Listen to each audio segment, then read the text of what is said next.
आज हम 2024 में जी रहे हैं और हम एक एसएमएस जैसे में हैं कि क्या मेरा खुद का मकान होना चाहिए या मुझे मेरी कैपिटल बिना ब्लॉक करे मुझे रेंट पे रहना ज्यादा अच्छा है।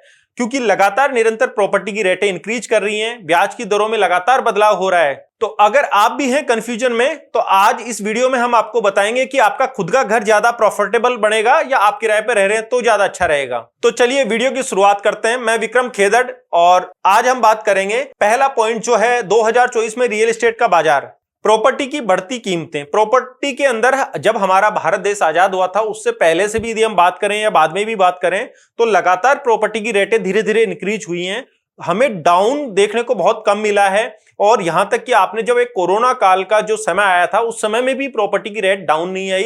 रीजन क्या होता है, पॉपुलेशन धीरे धीरे बढ़ रही है और बढ़ने से जो एक लैंड होती है, जमीन है, वो तो लिमिटेड है और पॉपुलेशन बढ़ती जाती है तो जो प्रॉपर्टी है उसकी रेट इंक्रीज करती जाती है। और अगर हम बात करें इन सब में मुख्य तो जो शहरीकरण है वहां पे लोग ज्यादातर जा रहे हैं, जिसमें टियर 1 टियर 3 वाले जो सिटीज हैं वहां पे कंटिन्यूसली आपने देखा होगा कि कुछ सस्ती प्रॉपर्टी उनको मिल जाती है। होता क्या है, जो आज के समय में जो पहले जो किसान थे यानी कि करीबन हमारा एग्रीकल्चर पे पूरा भारत निर्भर था, आज धीरे धीरे जो किसान का बेटा किसान नहीं होके जो और जो सिटी के आसपास की जो एरिया है या जो खेती है वो पूरी डेवलप होने के रूप में आ गई है। और जो बाहर की साइड में जैसे आउटर जैसे जैसलमेर था, बाड़मेर था, वहां पे भी आज के टाइम में जमीन के लिए परचेजिंग चालू हो गई है। तो पहला बेस क्या होता है, जो प्रॉपर्टी को जब बाय परचेज करने जाते हैं तो कोशिश करें कि जो टियर 2 या टियर 3 जो सिटीज हैं वहां पे हमें सस्ती प्रॉपर्टी मिल सकती है और वहां हम बाय करके प्रॉपर्टी में अच्छा इन्वेस्टमेंट भी माना जाएगा और रेजिडेंशियल पर्पज से भी हमारे लिए बहुत अच्छा होगा। अब हम बात करें जो शहरी में जो रेंट के हिसाब से देखें तो रेंट क्या है, निरंतर आपने देखा होगा कि कोरोना काल में भी जाके थोड़ा सा रेट डाउन आया था किराए के अंदर, लेकिन उसके बाद में कंटिन्यूसली किराए की रेटें भी धीरे धीरे बढ़ रही हैं। और होता क्या है, जैसे कि हमने जो इन्वेस्टमेंट है यानी कि किसी व्यक्ति ने 50 लाख की कोई प्रॉपर्टी लेनी है और उसकी जेब में 10 लाख रुपए, अब होता क्या है, आपको जब भी आप कोई परचेजिंग के लिए जाएंगे तो आपका जो रिश्तेदार है या जानकार है वो आपको ये सजेशन जरूर देगा कि भैया आप जितना लोन ले रहे हो यानी कि 40 लाख का लोन ले रहे हो तो आपको 80 लाख रुपए जमा मतलब देना पड़ेगा बैंक को।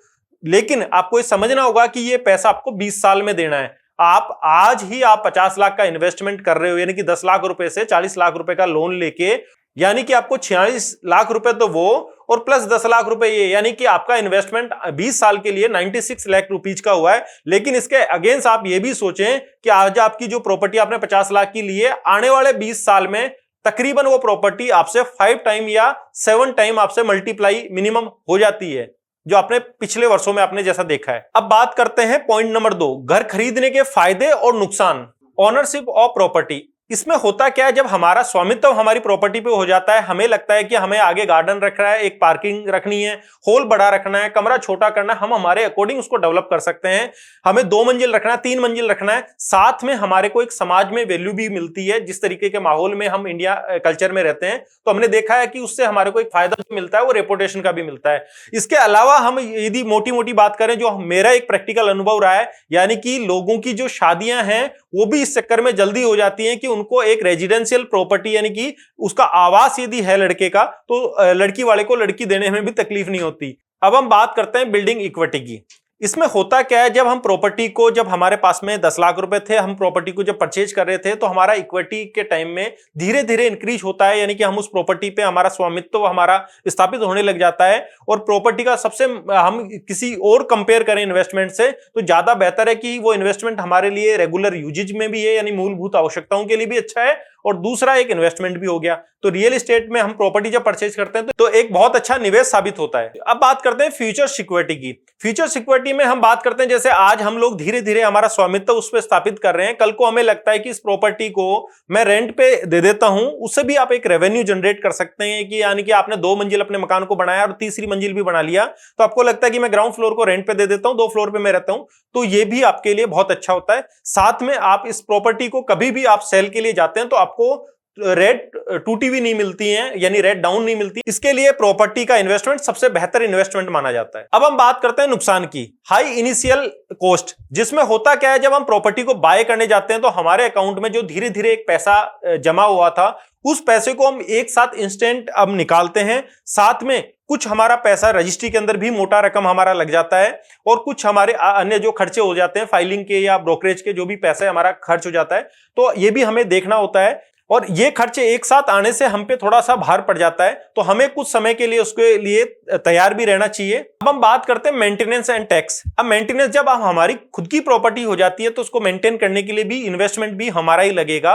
साथ में जो टैक्सेस जो लगते हैं, नगर निगम के जो चार्जेस हैं या जो भी आसपास की जो सोसाइटी चार्ज है, जो भी आपके चार्जेस हैं, वो भी आप ही को पे करने होते हैं। तो इस तरीके से हमारे खर्चे में भी थोड़ा सा बदलाव होता है, लेकिन वो धीरे धीरे साथ में हमारी प्रॉपर्टी में जुड़ता जाता है।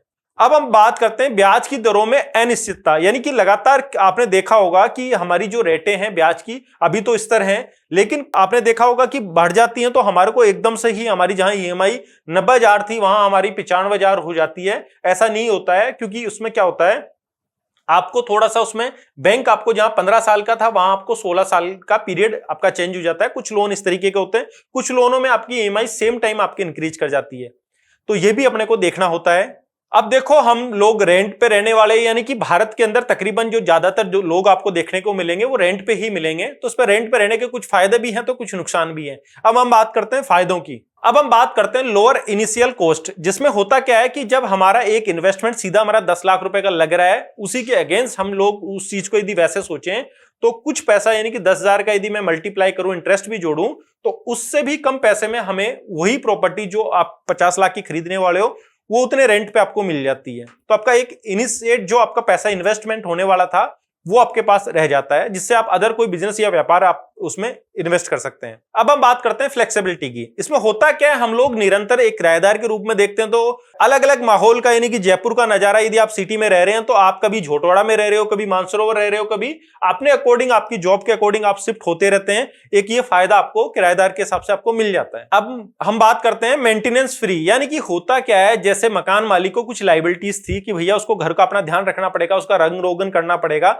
लेकिन एक किराएदार की ऐसी जिम्मेदारी नहीं होती है। उसको अच्छा लग रहा है तो वो वहां पे रह रहा है, उसको नहीं लगेगा तो वो वहां से खाली करके दूसरी जगह, अच्छी जगह, लग्जरी जगह वो चला जाएगा।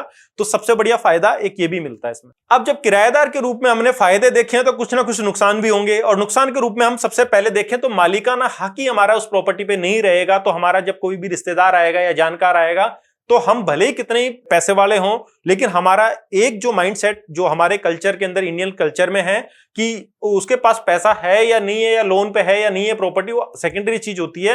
यदि वो रेंटेड, उसने कह दिया कि ये प्रॉपर्टी मेरी रेंटेड है, तो वहां जाके थोड़ा सा उसको एक शर्मिंदगी सी महसूस करनी पड़ती है। और जिसमें हम किराए के रूप में हम जब भी रह रहे भी होते हैं और उसका पे भी करते हैं, जब भी हमें एक डाउन के रूप में देखना पड़ता है, और वो जो पैसा दिया हमने वो एक तरीके से, मैं ये कहूं मेरी भाषा में, तो वो पैसा कुएं में ही जाता है, जबकि आपका वही पैसा हम जब प्रॉपर्टी बाय कर रहे थे तो वो एक इन्वेस्टमेंट के रूप में जा रहा था। अब हम बात करते हैं राइजिंग रेंट। अब लगातार जब किराए का जो बात करें तो किराए में क्या होता है, धीरे धीरे प्रॉपर्टी की जैसे 5% जैसे रेजिडेंशियल में बढ़ता जाता है प्रतिवर्ष। यानी कि आज आपने यदि कोई 10,000 रुपए में कोई प्रॉपर्टी आपने देखी, आपको अच्छी लगी, आप किराए पे रह रहे हैं, तो अगले साल आपने देखा होगा कि आपने एग्रीमेंट में 5% की उसमें ग्रोथ, यानी कि 10,000 मल्टीप्लाई, यानी कि वो 11,000 रुपए की प्रॉपर्टी हो जाती है।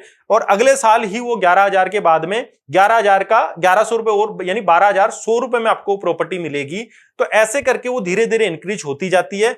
ऐसे ही जब हम प्रॉपर्टी बाय करने जा रहे थे तो वहां पे क्या था कि हमें एक ईएमआई यदि फिक्स कर दी गई है तो वो 20 साल के लिए हमारे तकरीबन वो फिक्स है, यानी कुछ ब्याज की दरों से बदलाव हो सकता है, बाकी वो तकरीबन फिक्स है। यानी प्रॉपर्टी की रेट इंक्रीज हो रही थी तो उससे कोई फर्क नहीं पड़ रहा, हमें तो ब्याज देना पड़ रहा है। नो लॉन्ग टर्म इन्वेस्ट, यानी कि जिसमें होता क्या है कि हम लोग जब प्रॉपर्टी को लगातार किराया देते रहते हैं, किराया देते रहते हैं, तो हमारा जो पैसा है वो डेड में जाता रहता है, वहां से हमें कुछ मिलना नहीं होता, और कभी भी हम लोग उस प्रॉपर्टी के मालिकाना हक नहीं बन पाते हैं, इसलिए ये डेड इन्वेस्टमेंट माना जाता है। कौन सा विकल्प सबसे बढ़िया है, यानी कि हमें रेंटेड रहना ज्यादा अच्छा है या किराए पे रहना ज्यादा अच्छा है, तो आप अपने कमेंट बॉक्स में जरूर लिखिएगा।